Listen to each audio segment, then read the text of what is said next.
Good evening, my name is Odie Hawkins, and once again on a Monday evening, we are here to talk to you about a book that I've written and to ask you to take a look at the book after we've discussed it.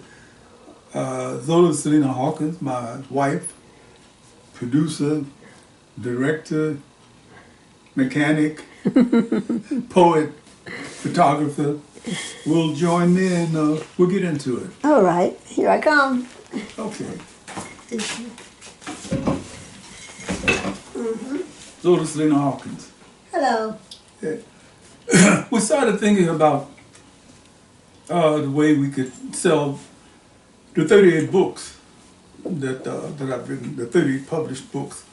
And one of the ways, after having been approached by people who had all kinds of interesting games to play on us, we decided we would be an honest couple and come out with the books that I've written and ask you, the viewer, to check them out after we talked about them. The conversation won't be long and drawn out, but rather brief, let's say for the next half hour. The book we'd like to talk about today is called Shackles Across Time. Shackles Across Time. The cover was done by none other than Zola Salena-Hawkins. As, like I said, she's a jack of all trades and a master of a lot of them. Thank you. Shackles Across Time. As you can see from the drawing, symbolically she has drawn a clock, an old-fashioned grandfather clock, with shackles across the center, right across the belt, across the belly of Africa. With the various flags of people who, countries Colonized. Colonized, yes. And in some cases, still are colonizing, but they're not using the old-fashioned method that the Belgians used to use. I have to say, first of all, this was kind of a difficult book to write. Oh, why? Yeah, okay, I didn't want to come off sounding like a know-it-all. I didn't want to make it sound as though I was a psychologist. I'm not. But in the conversation we had, we kicked it back and forth quite a bit.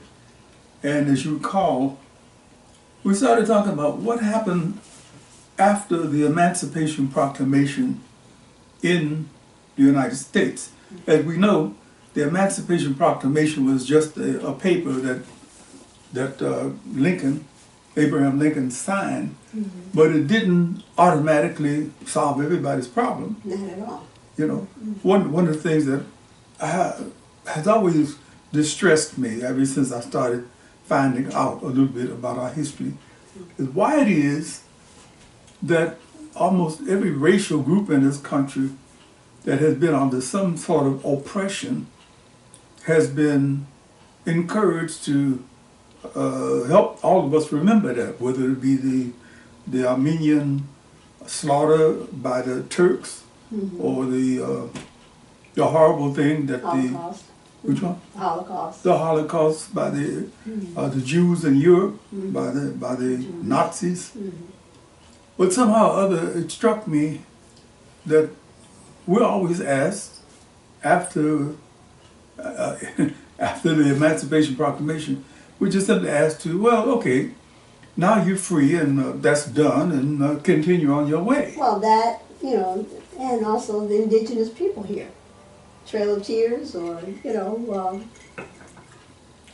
Well, that's another case. They're always asking Native Americans to forget that your country was taken over. A lot of people were killed. A lot of people were killed, and that you were reduced to Where you are now. To the state you are now.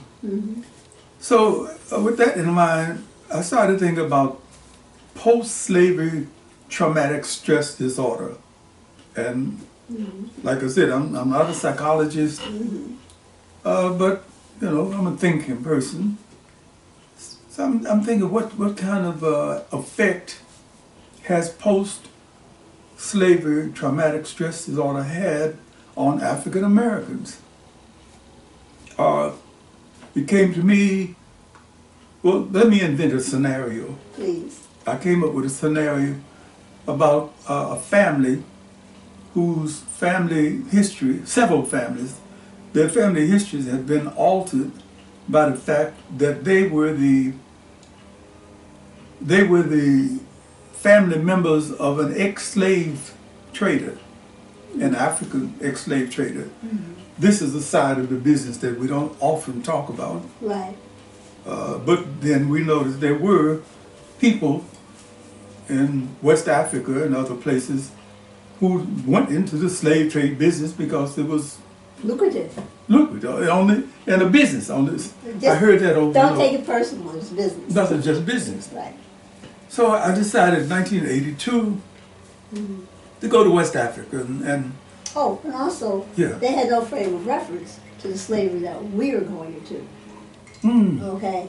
The slavery that, Okay, we're talking about chattel slavery. right, which we, And they're talking about, okay, my tribe won the battle, so now you are our slaves.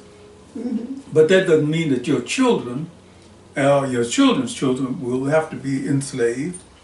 They may be simply able to join the tribe and come out as leading members of the people tribe. be able to marry and be just a merging of your culture into our culture. And We are the God. We won the battle against the tree. We won the battle. So now you are now members of our tribe. yes, And in some cases, it's documented that the victors very often absorb the losing tribe's religious beliefs and so forth and so on. A friend of mine was a Zapotec Indian, talked about why it was that Catholicism made such an impact on the Aztecs and the other people in Mexico who was conquered.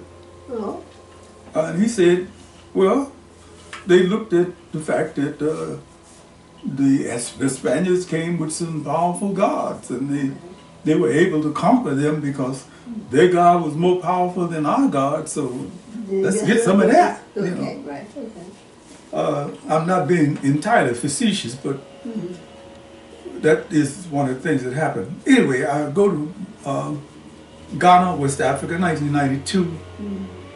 I went for a 30-day stay and wound up staying 3 years altogether. And during the course of that time, I formally interviewed historians, people on the streets. I was living in several areas in Accra. One of them was Osu, the other was Labone, Adabraka, Kanda, and a place called Roman Ridge. I moved around a little bit. And in very many cases, I couldn't get any kind of clear understanding of what, especially with the academics. I was invited to the University of Ghana by Professor Opoku, and I started talking about African Americans, and I asked the 500 assembled students whether or not they could look back at a family member who had been enslaved. Right. Nobody. Okay. Wait a minute, wait. Out of 500 people in this room, and I know Ghanaians, like a lot of West Africans, keep real careful, close study of their family members. Right. Why could they not think of some family member who had been enslaved? And no. Now, I wonder if it's similar to like with the Holocaust, where the children say the parents will not talk about it. Or it's like it's buried. If they don't talk about it, it didn't exist. It's not an embarrassment to us today. Okay, that may be a point, because when I finally did get some information to the point, it was in the Osu area at a little bar called the Shackles bar. And one of the ladies who owned the bar searched her memory bank and came up with the information of one of her great-great-grandmother had been sold into slavery for a 50-pound bag of sugar. But that was just about the only straightforward case of someone saying, yeah, a member of our family was enslaved. Professor Opoku had the theory that a lot of Africans who are deliberately, for whatever reason, unfamiliar with African American history, either they choose to or they've chosen not to, I don't know. But he was saying they just don't want to pay any attention to that because it's considered our history and not a part of their history. Gotcha. And that seems, well, we've had the same thing happen on the African American side. You know, if you say to the average African American who has not studied what's the difference between a Fulani man and a Gar woman, or what's the difference between a West Coast African and an East Coast, he might come up with, I don't know, you know. But then that's been a deliberate ploy by those who controlled our history, which now they're not only trying to control, they're trying to eliminate. Rewrite it. Rewrite it. Okay. Well, that would be Yeah. almost acceptable, except we want to rewrite it in I know. from their framework. Right. So. Right. Okay. Nothing bad really happened. Okay. It's insane. It is insane. Anyway, I'm curious. Why did you call it Shackles Across Time? for several reasons. Number one, a very good friend named Charles Howard. Charles Howard. Charles Howard, Yes. whom I call Howard. We started kicking it around, and he's familiar with all kinds of public relations, businesses, and so forth and so on. As we started talking about it, said, well, okay, what has happened in Africa that is still in place? And he said, well, you know, as most of us know, some of us know, Africa is still shackled by things that happened way back when. Right. I mean, people want to say, "Oh, look at the Congo. Congo has rich resources. They have diamonds and gold and uranium and God only knows what else. And it's one of the poorest places you can think about. Mainly because they've never had an opportunity to have both access to those resources to be used in whatever way they want to use them, because the colonial powers have always held on. Wasn't Lerner, your friend with the flute, the one that was living on the Congo, and you could hear the gunshots and... Zola's talking about a woman I met in Ghana named Lena Mueller. I'm sorry. Oh my God. Lena Van something or another. Slack-Muelger. Slack-Muelger. Oh, Lena, forgive me. Yes. But it's that Dutch name that I never could. Lena Slack-Muelger was working for an NGO in Ghana when I met her. And she wound up going to the Congo during the height of some kind of current distress. That is to say, war. Right. We happened to talk. She called us from Africa. And we're like, what are those sounds in the background?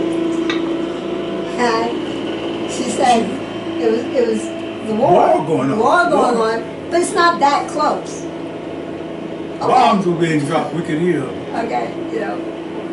Well, she was one of the people that I met who had the African point of view in mind, or was open to the idea of doing what she could do to help Africa out of the pinch it was in, by making people aware that Africa and the Africans are not automatically addicted to poverty and so forth.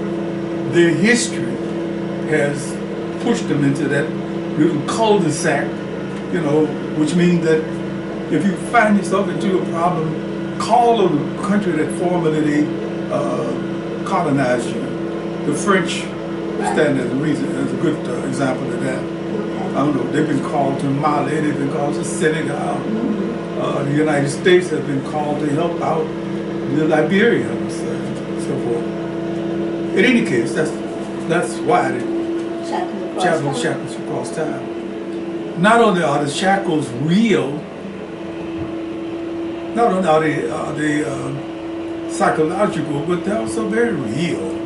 I mean, you have people who will idolize everything happening in England and sort of sneer at what's that. Don't pay any attention to Senegal. Right. You know, what do the Kenyans know? And so forth and so on. Right. But we also have that kind of thing happening here in this country, where you will have people support people who mean them no good. Right. They'll support them and sneer at the person next door to them who could be helpful. I'm saying, okay, concerning this particular story, I've used a device. The device has to do with a writer, may or may not be me, who decides to go to track down some of what it is I'm talking about. Why are there still shackles across Africa? And what relation does African Americans have to Africans? We have come through a period, I think misfortune is over, I hope. You've talked about having African students come to stay with you from time to time in the past. And what was their attitude toward it? They were totally unaware of America. They were fascinated with the lawns that were well trimmed, took them to the laundromat, and they kept lifting up the washing machine. And I was like, leave it alone. And then they said, well, how are we going to dry? And I explained, we put it in this other machine to dry. And they were fascinated with that. And they ate a lot. Okay, and I brought some regular rice, but they didn't want the regular rice that I brought. They wanted Uncle Ben's rice to eat. So it was an interesting cultural exchange. Yeah. Also, you know, I explained we all don't use the same toothbrush, and we all have our own washcloth and dry and towel. Well, they may be closer to each other than we are. In any case, what I decided to do with this device I came up with was to have a West African family who were in the slave trade, to have members of their family enslaved. And because of what happened, we have a very wise old man who has a grandson who was taken along with the next batch. And this wise old man who has supernatural powers declares a curse on the family of the slave trader. And we find out as time goes on that some of the slave traders' family members have been distributed, as we know about, in the not in just one diaspora. I look at the diaspora that took Africans to the Caribbean as one diaspora. The diaspora that took our people to New York and Georgia and Charleston, South Carolina, and New Orleans and so forth. Right. As another diaspora. And then you got the diaspora that took place that took many people from West Africa to Portugal. Well, you know, like with Ancestral.com and other ways in which you can check out the history, DNA history. The family comes together to find out that there's a curse, basically. There's a curse. There's a curse. The old man is, this almost sounds like something you read out of one of a fairy tale, but no fairy tale here. The old man has decided to place a curse on every third member,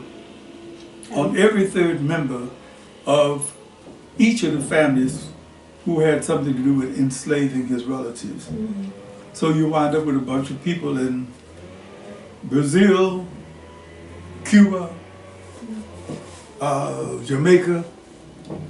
That's too wide range. There was too much of a wide range for me to get into, so I decided to concentrate on one family who were living with this curse, who lived in, where did they live? They lived in the north. They lived in the north.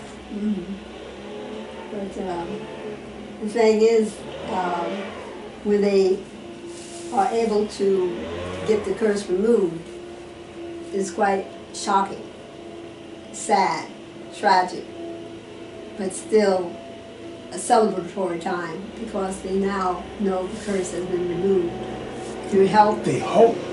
Okay, well, unless you do a sequel. So it's beautiful. It's a beautiful story and very enchanting characters. And really think you enjoy it. The book can be purchased on Amazon. www.OdieHawkins.com is Odie's website. Shackles Across Time, I guarantee you that It's a lot of surprises. It'll be a very different story than you've been accustomed to reading concerning African involvement in the Pan-African slave business. Yes. It was a business that traded in people. Well, with that, maybe we'll just even read a little bit next week. Next week, let's do that. Next week we'll read a little bit from it. Okay? Hope you're able to hear us clearly. The gardening outside. And with that, glad you... Are you sure it's not balmy out there? Fortunately, not yet. Fortunately, we're relatively in good times here. And with that, thank you for coming and joining us. And keep checking out our website, checking out the YouTube channel. Please subscribe if you like our channel. We have quite a ubiquitous number of events. Well, okay, we'll see you next Monday. See you next Monday. Or whenever you check on our YouTube channel. Bye for now.